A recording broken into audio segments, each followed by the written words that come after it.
تو یہ وہ اتہاسک میدان ہے کہ جہاں پر آج سے لگ بھگ 1400 سال پہلے مسلمانوں کے اتہاس کی سب سے پہلی جنگ لڑی گئی تھی۔ یہ میدان عرب دیش کے دو مشہور شہر یعنی مکہ اور مدینہ کے بیچ میں موجود ہے۔ مسلم تاریخ کی اس پہلی جنگ کو ہسٹری میں بیٹل آف بدر یعنی جنگ بدر کے نام سے بھی جانا جاتا ہے۔ دوستو، اس جنگ کی گنتی دنیا کی ان جنگوں میں کی جاتی ہے کہ جن جنگوں کی وجہ سے پوری دنیا کا اتہاس بدل گیا تھا، کیونکہ دوستو اس جنگ سے پہلے عرب کے شہر مکہ میں رہنے والے لوگوں کو یہ محسوس ہوا کرتا تھا کہ ہمارے ہی شہر کا ایک انسان یعنی محمد اپنا ایک نیا اور جھوٹا دین لے آیا ہے جو بہت جلد ہی ہماری دنیا کی طاقتوں سے مقابلہ نہیں کر سکے گا اور ہمیشہ ہمیشہ کے لیے ختم ہو جائے گا۔ لیکن دوستو، اس جنگ کے بعد مکہ میں رہنے والے لوگوں کا گھمنڈ پوری طرح سے ٹوٹ گیا تھا۔ نہ صرف مکہ کے لوگ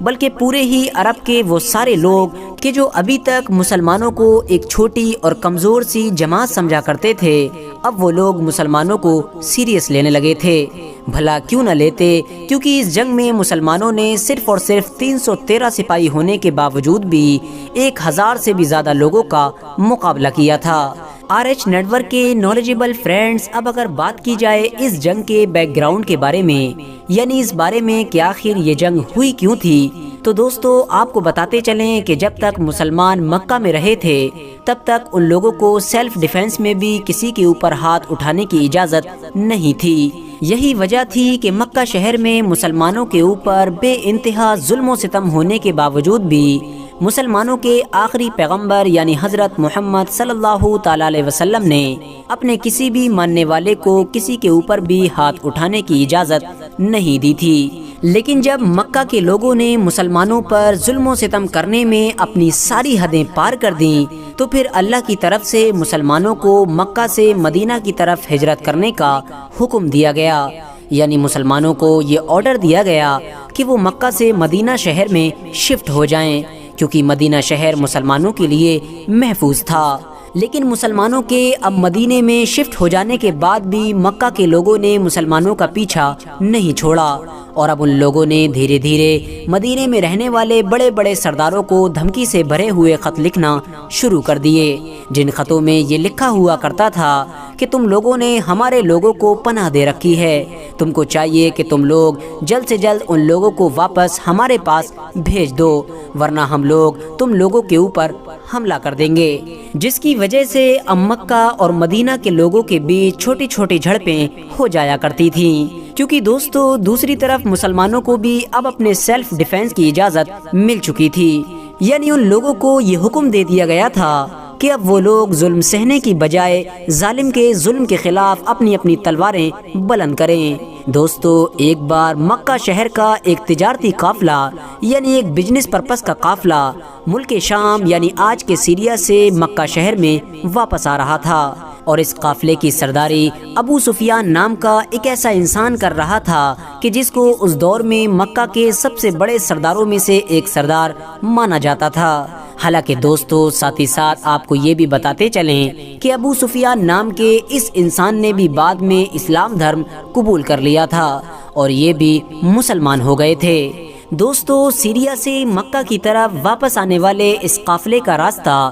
مدینہ شہر کی طرف سے ہو کر ہی گزرا کرتا تھا، جس کی وجہ سے ابو سفیان کو یہ خطرہ لگا کہ ہو سکتا ہے کہ مدینے کے مسلمان ہم لوگوں کے اوپر حملہ کر دیں، جس کی وجہ سے ابو سفیان نے فوراً ایک خط لکھ کر اپنے شہر یعنی مکہ کی طرف روانہ کیا، جس خط میں یہ لکھا ہوا تھا کہ ہمارے قافلے پر مدینہ کے مسلمانوں کے حملے کا خطرہ منڈرا رہا ہے، لہٰذا جتنا جلدی ہو سکے ہماری مدد کے لیے مدینہ پہنچو۔ یہ سنتے ہی مکہ کے سب سے بڑے سردار یعنی ابو جہل نے جنگ کی تیاری شروع کر دی اور 1000 کا بڑا لشکر لے کر جو کہ ہتھیاروں سے لیس تھا مدینے پر چڑھائی کرنے کے ارادے سے نکل پڑا۔ دوسری طرف جب اس بات کی خبر مدینے کے مسلمانوں تک پہنچی تو پھر ان لوگوں نے بھی پیغمبر حضرت محمد صلی اللہ تعالی علیہ وسلم کے حکم پر جنگ کرنے کی تیاری شروع کر دی۔ لیکن دوستو، مسلمانوں کے پاس 1000 کی فوج کے مقابلے میں صرف اور صرف 313 سپاہی ہی موجود تھے،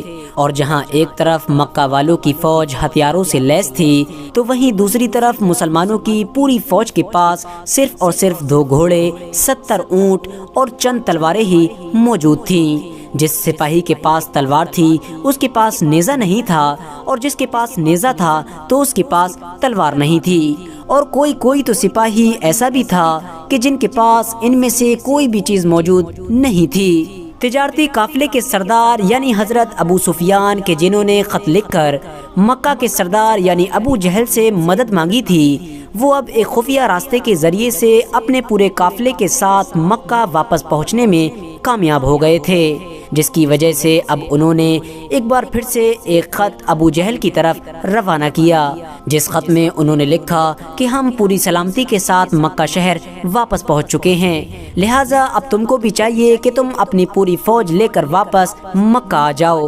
لیکن دوستو، ابو جہل پر تو اب جنگ کا نشہ پوری طرح سے چڑھ چکا تھا، کیونکہ وہ تو پہلے سے ہی مسلمانوں سے لڑنے کا بہانہ ڈھونڈ رہا تھا، اور یقیناً اب اس کو وہ موقع مل چکا تھا، جس کی وجہ سے اس نے اپنی پوری فوج کو یہ آرڈر دیا کہ اب ہم کسی بھی حالت میں مسلمانوں سے لڑے بغیر مکہ شہر واپس نہیں جائیں گے، اور یقیناً ہم مسلمانوں کو ختم کر کے ہی دم لیں گے، جس کی وجہ سے اب ان دونوں فوجوں کا آمنا سامنا عرب کے اس مشہور میدان میں ہوا کہ جو بدر پہاڑ کے پاس موجود تھا، جہاں ایک طرف مسلمانوں کی چھوٹی سی فوج نے اپنا پڑاؤ بدر کے پہاڑی علاقے پر ڈالا، تو وہیں دوسری طرف مکہ کی فوج نے اپنا پڑاؤ ایک کھلے میدان میں ڈال دیا۔ جنگ سے صرف ایک دن پہلے رات میں پیغمبر حضرت محمد صلی اللہ تعالی علیہ وسلم نے اپنی پوری فوج کو آگ کے الاؤ جلانے کا حکم دیا۔ دوستو، پہلے کے دور میں جنگ کے وقت عام طور پر 5 لوگوں کے لیے ایک الاؤ جلایا جاتا تھا، جبکہ پیغمبر حضرت محمد صلی اللہ تعالی علیہ وسلم نے اپنے ہر سپاہی کو ایک الگ الگ آگ کا الاؤ جلانے کا حکم دیا، اور یہ کام ایک خفیہ پلان کے تحت کیا گیا تھا، کیونکہ مسلمان حد سے زیادہ کم ہونے کی وجہ سے اپنے آپ کو مکہ کے لوگوں کے سامنے اپنی اصل تعداد سے 5 گنا زیادہ دکھانا چاہتے تھے، اور یقیناً پیغمبر حضرت محمد صلی اللہ تعالی علیہ وسلم کا یہ پلان کامیاب ہوا، اور مکہ کے لوگوں کو یہ محسوس ہونے لگا کہ شاید مسلمانوں کی فوج بہت بڑی ہے۔ اس کے علاوہ دوستو، اتہاس کاروں کے مطابق یہ پوری رات پیغمبر حضرت محمد صلی اللہ تعالی علیہ وسلم کی دعا کرتے ہوئے ہی گزری تھی۔ اس پوری رات میں مسلمانوں کے آخری پیغمبر یعنی حضرت محمد صلی اللہ تعالی علیہ وسلم نے رو رو کر اللہ تعالی سے دعا کی تھی۔ اگلے دن صبح ہوتے ہی جنگ کا اعلان کر دیا گیا، اور دونوں فوجیں آمنے سامنے ایک دوسرے پر وار کرنے کے لیے تیار ہو گئیں۔ عرب کے دستور کے مطابق سب سے پہلے یہ جنگ انفرادی طور پر شروع کی گئی، یعنی دونوں فوجوں میں سے صرف 3 لوگ ایک دوسرے کا مقابلہ کرنے کے لیے باہر آئے۔ جہاں ایک طرف مکہ والوں نے اس مقابلے کے لیے اپنے شہر کے سب سے مشہور اور طاقتور سرداروں کو بھیجا، تو وہیں دوسری طرف مسلمانوں کی طرف سے حضرت علی، حضرت حمزہ اور حضرت عبیدہ کو بھیجا گیا۔ اس مقابلے میں مسلمانوں نے بازی مار لی، اور مسلمانوں کے 3 سپاہیوں نے ان 3 کو قتل کر دیا۔ حالانکہ دوستو، حضرت عبیدہ کے جو اس مقابلے میں حد سے زیادہ زخمی ہو گئے تھے، وہ زخموں کو برداشت نہ کر پانے کی وجہ سے بعد میں شہید ہو گئے تھے۔ لیکن ہاں، اس انفرادی مقابلے کے ہار جانے کی وجہ سے جہاں ایک طرف مکہ والوں کا حوصلہ بالکل ڈاؤن ہو گیا تھا، تو وہیں دوسری طرف مسلمانوں کا حوصلہ بہت زیادہ بڑھ چکا تھا، جس کی وجہ سے اب عام لڑائی میں مکہ کی ایک بڑی فوج صرف اور صرف 313 مسلمانوں کا بھی مقابلہ نہیں کر سکی، اور پیٹ دکھا کر بھاگنے پر مجبور ہو گئی۔ اس جنگ میں مکہ والوں کی طرف سے لگ بھگ 70 لوگ مارے گئے تھے، ساتھ ہی ساتھ لگ بھگ 70 لوگوں کو ہی مسلمانوں نے قیدی بھی بنا لیا تھا، جبکہ دوسری طرف لگ بھگ 14 مسلمان بھی شہید ہوئے تھے۔ قیدی بنائے گئے مکہ کے لوگوں کو پیغمبر حضرت محمد صلی اللہ تعالی علیہ وسلم نے فدیہ لے کر آزاد کر دیا تھا، اور جو لوگ فدیہ دینے کے قابل نہیں تھے، یعنی جن کے پاس اتنا مال موجود نہیں تھا کہ وہ اپنی ضمانت کے لیے پیسہ ادا کر سکیں، تو ان لوگوں کے سامنے پیغمبر حضرت محمد صلی اللہ تعالی علیہ وسلم نے یہ شرط رکھی کہ تم لوگ مدینہ کے 10 بچوں کو لکھنا سکھا دو اور آزاد ہو جاؤ، اور اس طرح سے دھیرے دھیرے لگ بھگ سبھی قیدیوں کو آزاد کر دیا گیا تھا۔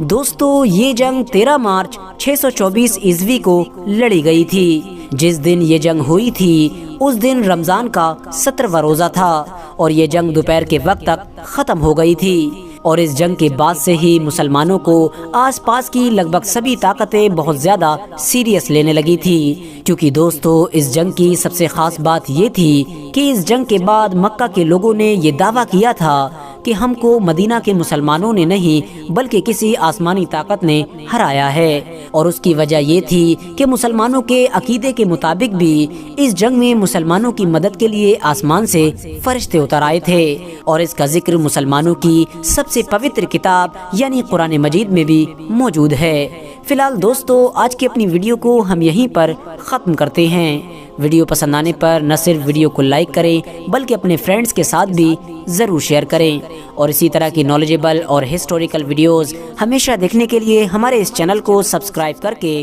ساتھ ہی میں بیل آئیکن کو بھی